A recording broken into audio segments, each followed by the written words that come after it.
Ya pemirsa, klub Sriwijaya FC akan melakoni laga perdana kompetisi Liga 2 Minggu 14 September 2025 di Stadion Gelora Sriwijaya Jakabaring menghadapi tim Garuda Yaksa. Dalam laga tersebut, tim Elang Andalas menargetkan kemenangan perdana.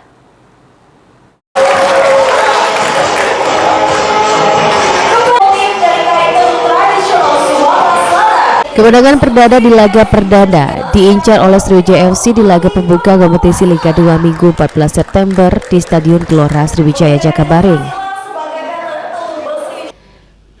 Skuad asuhan Ahmad Zulkifli telah menyiapkan permainan terbaik dalam laga perdana minggu mendatang di hadapan puluhan ribu supporter yang akan memadati Stadion Gelora Sriwijaya Jakabaring.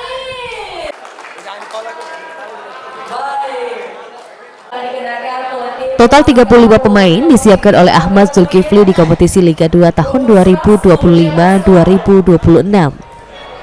Dengan sebagian besar didominasi pemain muda, Ahmad Zulkifli selaku pelatih cukup yakin dengan anak asuhnya dan dapat memberikan prestasi terbaik bagi para supporter setia Sriwijaya FC. Yang tim ini yang paling kompak dan ini paling solid. Ya, jadi untuk masalah chemistry, kekeluargaan ini sangat luar biasa. Lawan perdana ini kira-kira seperti apa nanti? Pastinya ini kandang kita mau menyerang dan kita mau meraih hasil maksimal di sini.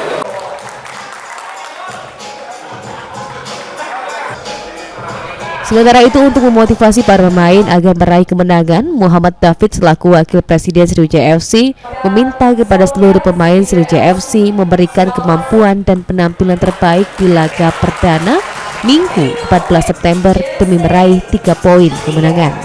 Kepada mereka tidak ada namanya kata kalah. Di sini saya tekankan 3 poin kemenangan harga mati.